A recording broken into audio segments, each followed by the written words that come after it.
Hi everybody, Miss Ladybug here. It's been, I don't know, 5 or 6 days since I did a video, and um, it's been a quiet day, and my thoughts seem pretty well composed, and so I thought I would share a little more of what happened this summer. Um, I'm still getting used to my new glasses. They're bifocals, and I've had, what did they call them? Transitions, I think, before, and now I have a lined bifocal, and I didn't get the anti-glare, so I'm just going to take them off because I can't see when I'm doing this. The glares just drives me crazy. Anyway, so I think I left off about the time I went to the hospital the first time after I'd broke the windows. And I was in the hospital, and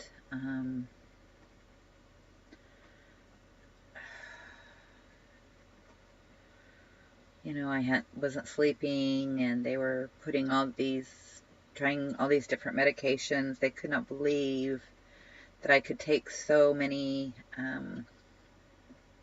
things that should make somebody go to sleep, and I'd be wide awake. Well, I now know that I had tolerance. The medications weren't working anymore. That's what I've learned in my research and exploring the last few months, following some of the groups that I do. I'm not alone in what I've gone through as far as the protracted withdrawals and the really severe symptoms that I had early on. And even the psychosis, it happens coming off of anxiolytics.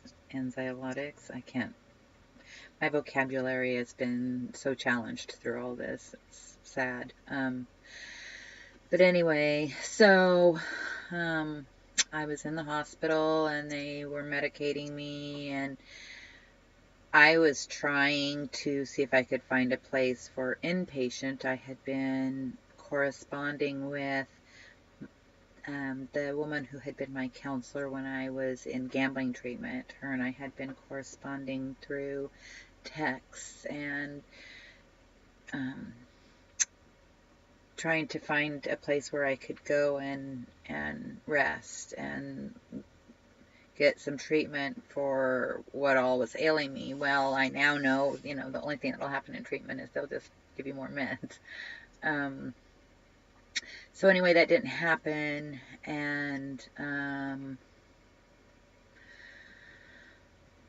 things were really not good. Every time I would speak with Walt, I was so hurt, so hurt.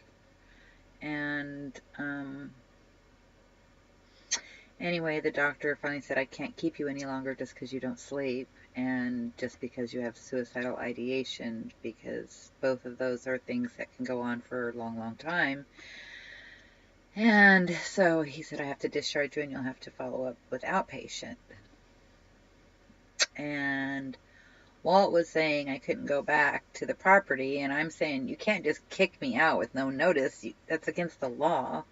And I just said, my argument with it was I was better, and everyone was gone now, and if everyone would just leave me alone so I could finish my plants and do trimming through the season, and then I'd just leave. That had been the arrangement. The arrangement had been that I could stay there as long as I wanted, as long as they owned the property.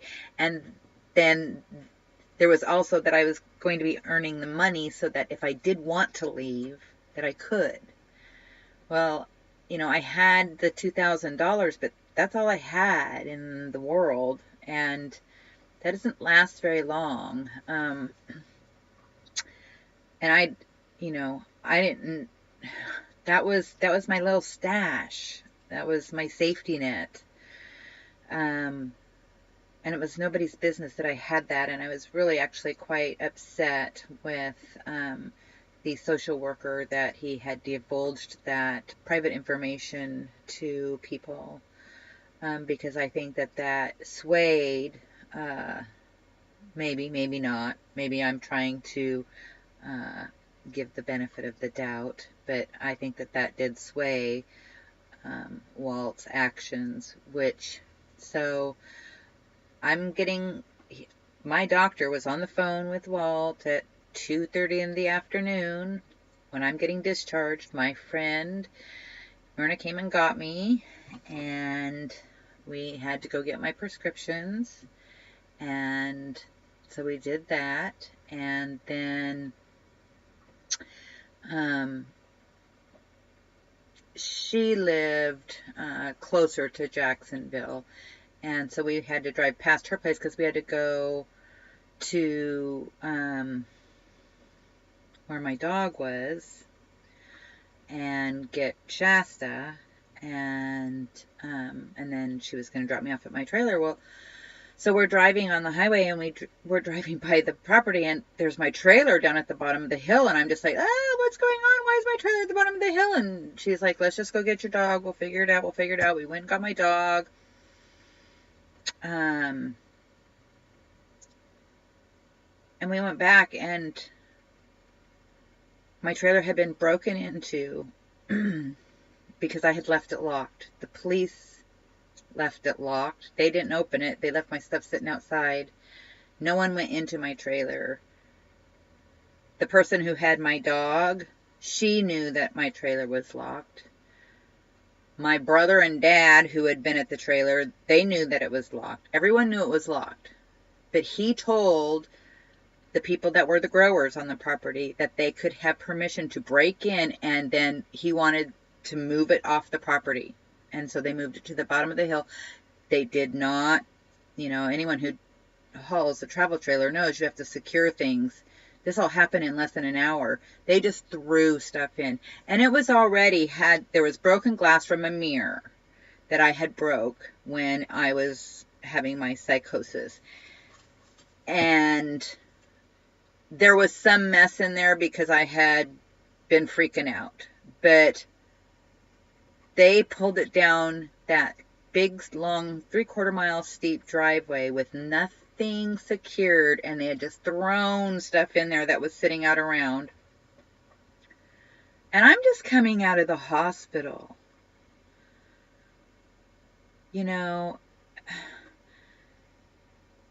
These days when somebody gets sent home from the hospital, they're much sicker than they used to be. It used to be you stayed in the hospital and you were pretty strong by the time they sent you home. But these days, there's not the money. It's, if you're there, it's costing somebody and insurance or something, and they want you out of there. And so, I was by no means well. By no means. I wasn't making good decisions. In fact, I couldn't make any decisions very well. And my PTSD was so freaked out by everything that had gone on and my own stuff. And then here's my trailer, my home. You all have watched over the years how I've struggled to keep my stuff and how I've struggled and been bent over backwards to keep myself above ground. And it was just such a slap in the face. I couldn't believe it. I couldn't believe it. I'd gotten screwed out of my plans. I've gotten screwed out of my home. I got screwed out of everything. And I didn't even know what to do. And I'm really grateful for my sweet friend who had picked me up, and she just said, come to my house. It's not going to be a permanent solution. You got to figure something out, and you've got to figure it out quick. And I'm just like, oh my God. And I'm spinning. I am spinning. I'm still detoxing and still in withdrawals and still scared and still hurting from my heart being broken. And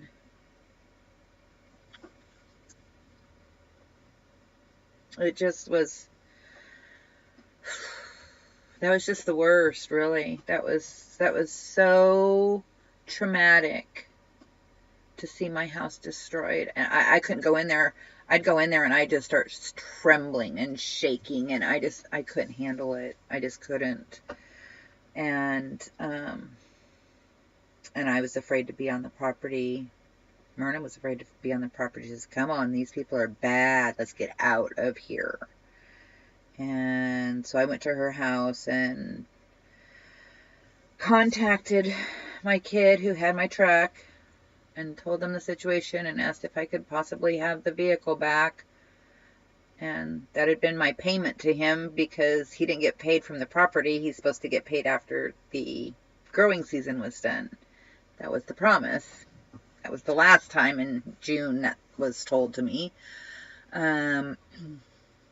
Anyway, that didn't happen, so I gave him my truck. He needed a vehicle, and I had to say I need it back, and I had to go out and buy stuff because I didn't have anything. When they hauled me to the hospital, all I had was my clothing and my $2,000 and my grandma's rings, which weren't there when I got discharged. So either the cops or the hospital personnel took those valuable rings, and the police won't take my statement because I was the crazy lady. So, yeah, that was one thing. So anyway, I stayed at my friend's house for 2 nights, got the vehicle from my son, went and bought, an air mattress, and I went to the trailer and got like a couple blankets and a pillow and a couple things, but I just really couldn't handle being there. I was terrified of those people. I was very afraid of those people. I was very afraid. These people, they aren't nice. They aren't nice people. And I was afraid. And my friend was afraid. My 2 friends that went there with me, they were afraid. They said, these are bad people that do stuff like this. They're bad. And,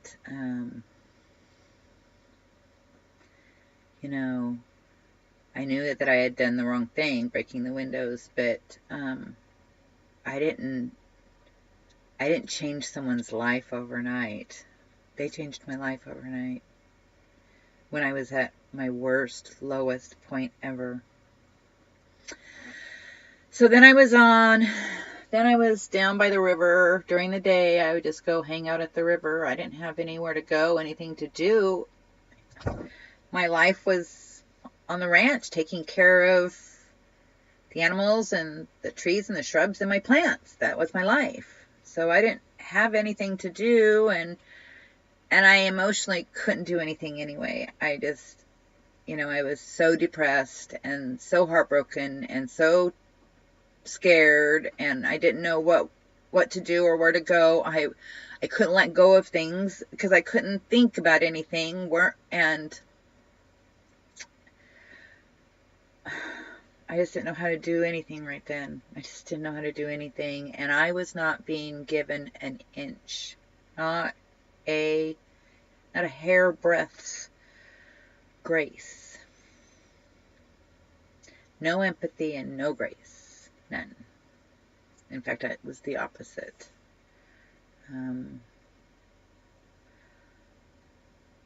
It was my fault. Everything was my fault. Everything was my fault. Everything was my fault. It was my fault that Walt didn't know how to help somebody in a crisis. That's the only thing he thinks that he did wrong, was that he didn't help someone in a crisis. My daughter's pressing me to get my trailer, and I'm still just trying to breathe and sleep and not cry and eat and not tremble. Oh. If you watched my videos back in those days, I was a very sick person. I wasn't a bad person. I did some bad things. So did other people.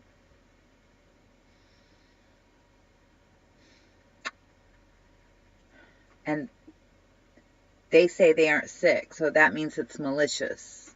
I was sick. I wasn't trying to be malicious. I was incensed. I was psychotic. So, I tried to, in fact, I had a friend from my 12-step program came to the hospital to get the money to pay for the broken windows. I was going to have him make a deposit into the account that Walt had shared with me, and Walt had closed it so that I couldn't even make any deposits. Because he wants to be justified, I'm guessing. I don't know. I don't know. But I did the truck thing, and then my daughter was trying to figure out her coming, and it was Labor Day weekend, and there was pushing, and I couldn't handle it. I just couldn't handle it. And I lost it again, and I went back to the property with the idea I'll just get whatever the hell I can get, and I'm just sick of it, and I'm just over it. And I barreled through the gate, and I went up to the top of the hill to get stuff that was in the garage, and I was met with a gun, a rifle. A rifle. In fact, the stock of it was just a little bit darker than this color. Oh yeah, it's embedded in my brain. Yeah. Scruffy held a gun to my head and said if I made a mess like I did at the bottom, he was going to blow my head off. And that I'm not allowed to be on the property. And that he's going to shoot my ass if I don't get the hell out of there. Yeah. I literally lost control of my bowels. And at that point, I'm so horrified, hurt, scared, traumatized. I just said, shoot me. I don't even care anymore. Shoot me. Make my day. Let's be done with it. And I just started throwing stuff in my truck, things that I knew were mine. I was just trying to get through there and get out of there. I knew what was mine, and I was just I was just trying to get out of there. And on the way down the hill, my head just went zing. You guys all screwed me. Watch this. And I drove my truck off into the pot field. And that,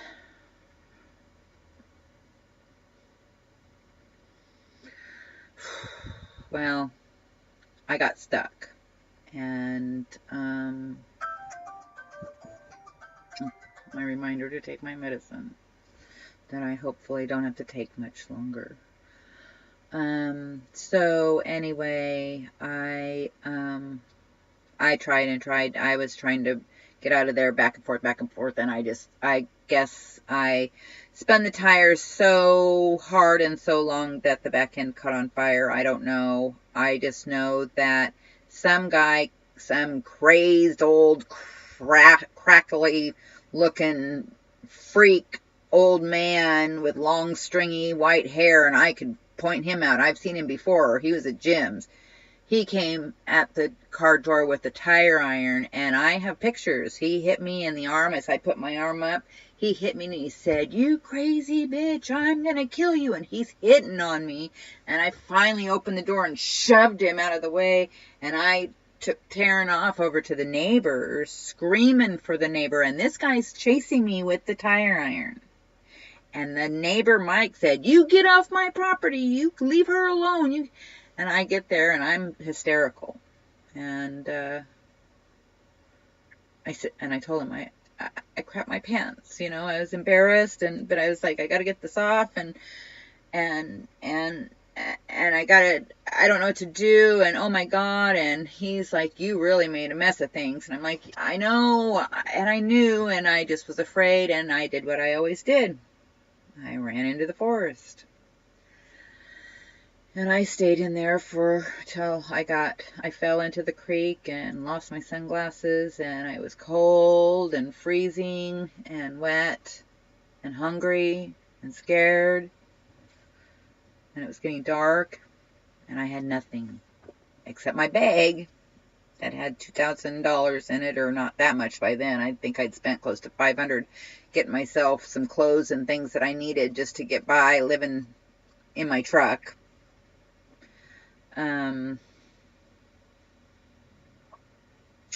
So anyway, I came walking out of the forest, and the police came, and they said, we're going to haul you into Grants Pass. You'll have to get a motel or find a place to live. And I'm just like, what about my stuff? And they said, what about it? I said, I didn't want my stuff. I had 15 minutes. That's what they gave me. 15 minutes in the dark with it all a big mess to grab what I could carry.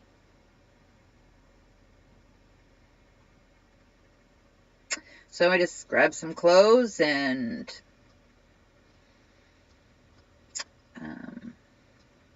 my medicine, my marijuana medicine, and they hauled me the opposite way. They hauled me out of their jurisdiction. They hauled me into Grants Pass and dropped me on the sidewalk.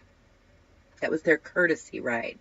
Rather than take me to the hospital where, you know, obviously something's wrong with me. But people don't want to deal with mental illness. And they didn't want it in their county because they don't want to have to do the paperwork. And I called them about them breaking into my trailer. I even have it on my old phone where the officer is saying that they did indeed break in and to look for my jewelry and that they tucked things around my bed. Walt has told my daughter that they did that and he gave the okay. And the police said, we're not going to do anything about it. Same as holding the gun to my head. We're not going to do anything about it. They said that it was landlord-tenant laws. I'm like, that's bullshit. Holding a gun to someone's head is illegal. I was not in any way attacking any person. So anyway, they dropped me on the side of the road and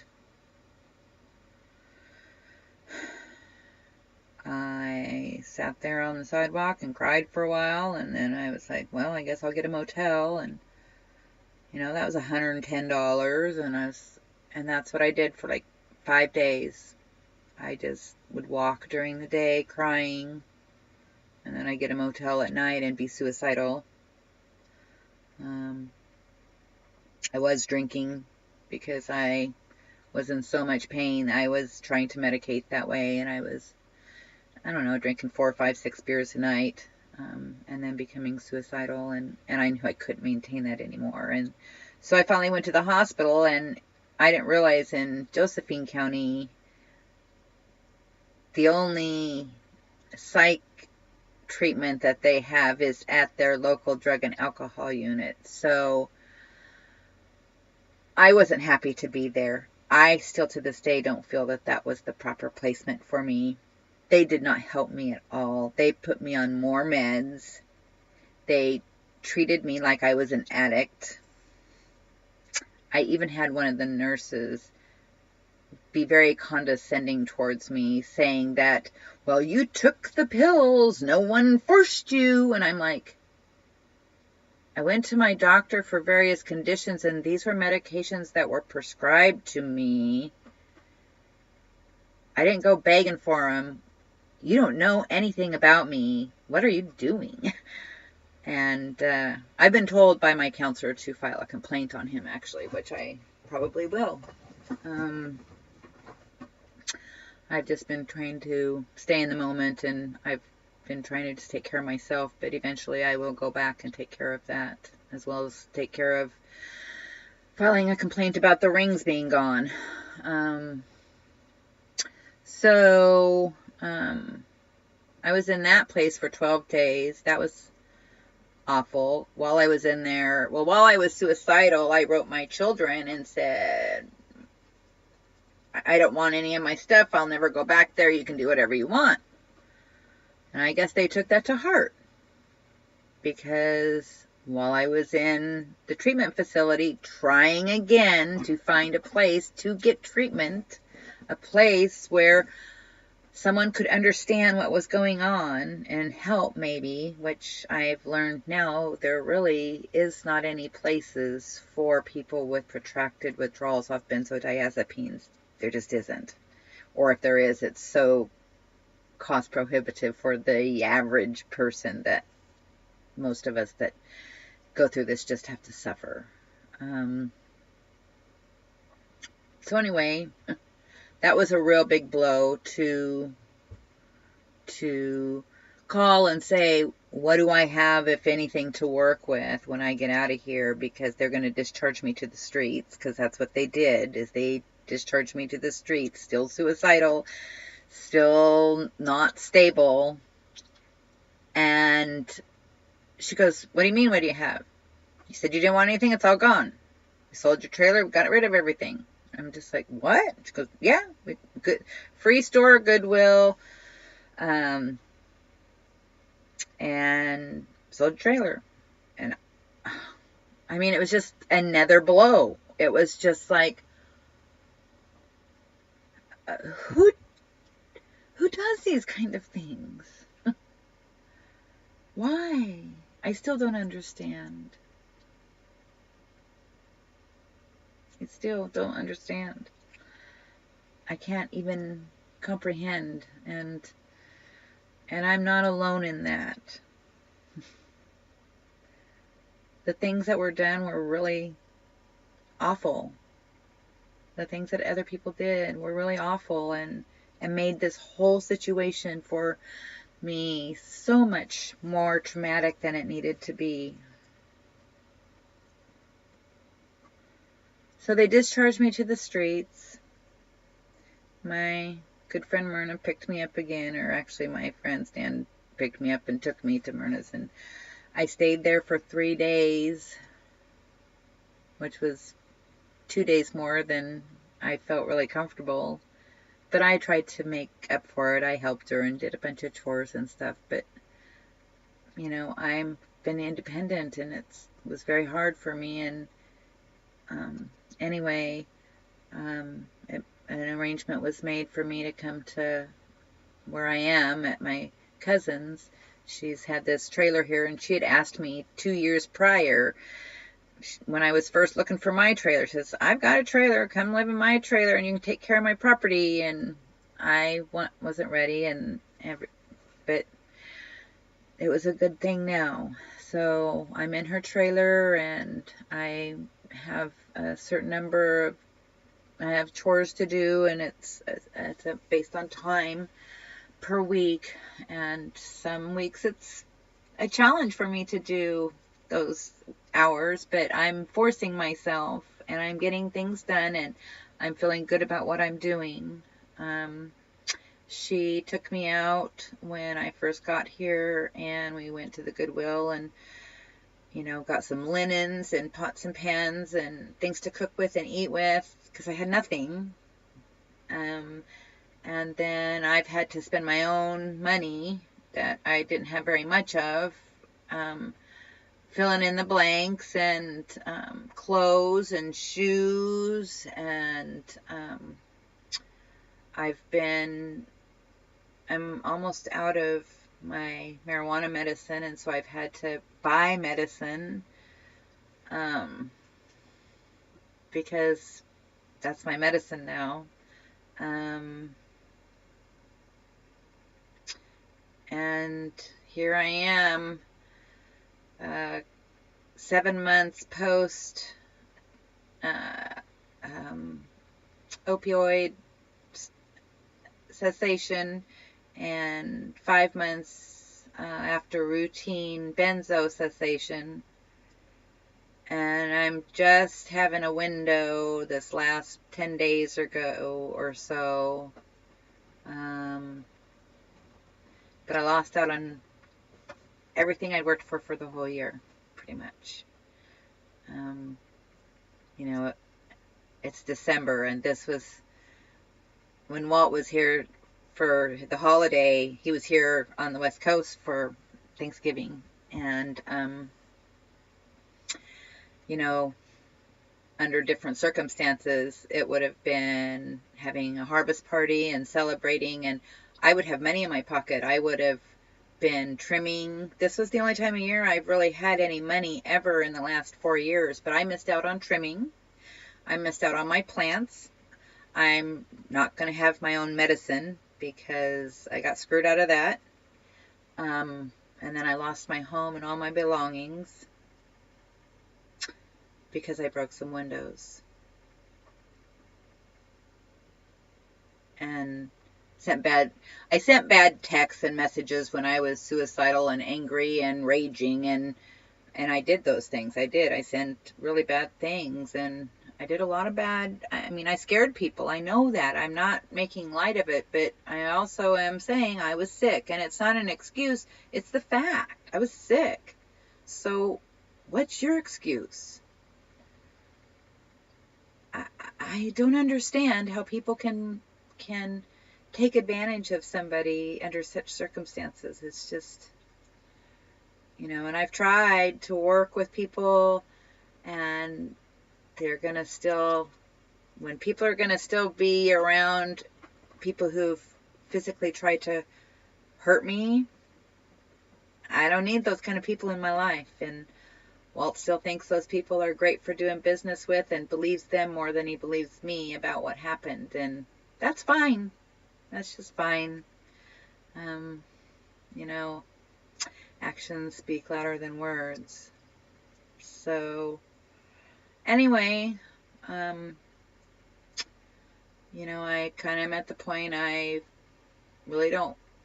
I've pretty much cut everybody off, intentionally. I don't need to be hurt anymore. I don't need to be poked at anymore. And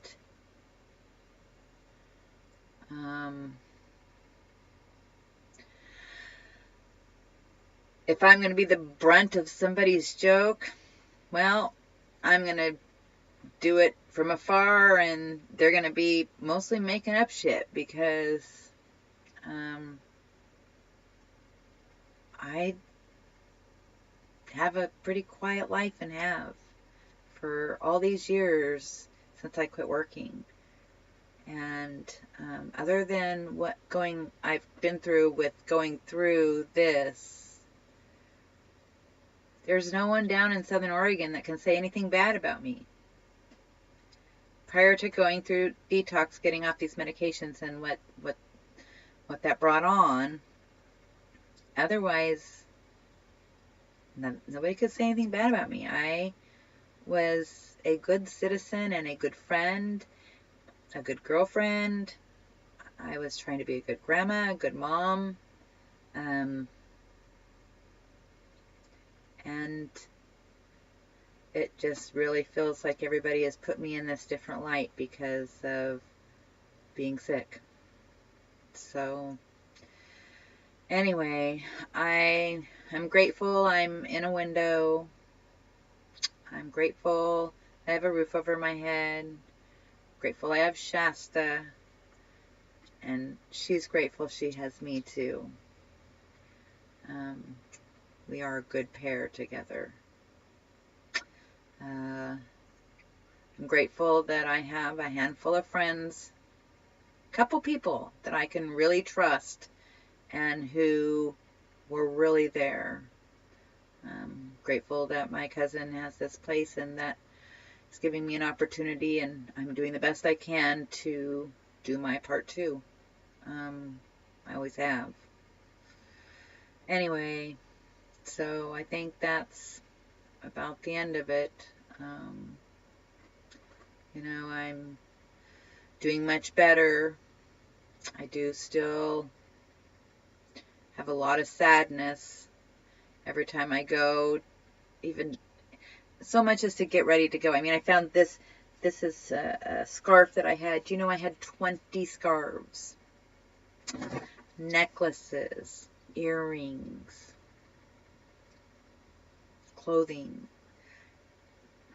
special cookery, special hats. I had hats, shoes. It's just so sad every time I turn around and I don't have any of my stuff. But it's even more sad that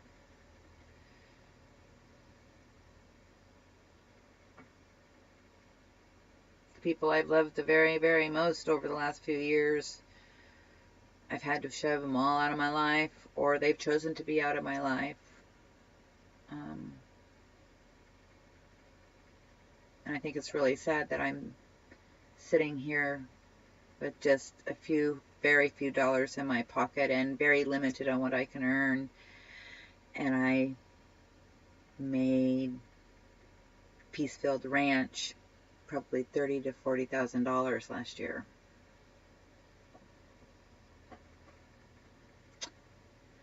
But I can look myself in the mirror every day.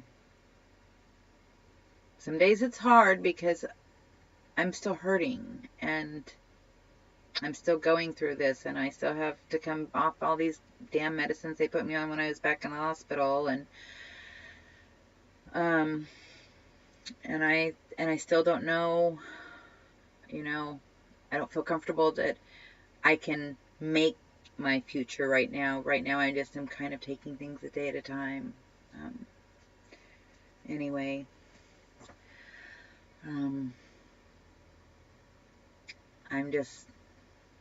I'm grateful to the people on Benzo Buddies and on Benzodiazepine Recovery on Facebook. Thank you all so much for just making me feel like I wasn't so alone, and all those crazy symptoms weren't just me. So anyway, that's my story, and I'm sticking to it. If I think of something after I watch this, maybe I'll say more, I don't know. But up till right now, that's pretty much it of how I got to be where I am, and what I'm trying to do, and just trying to live. Anyway, peace out.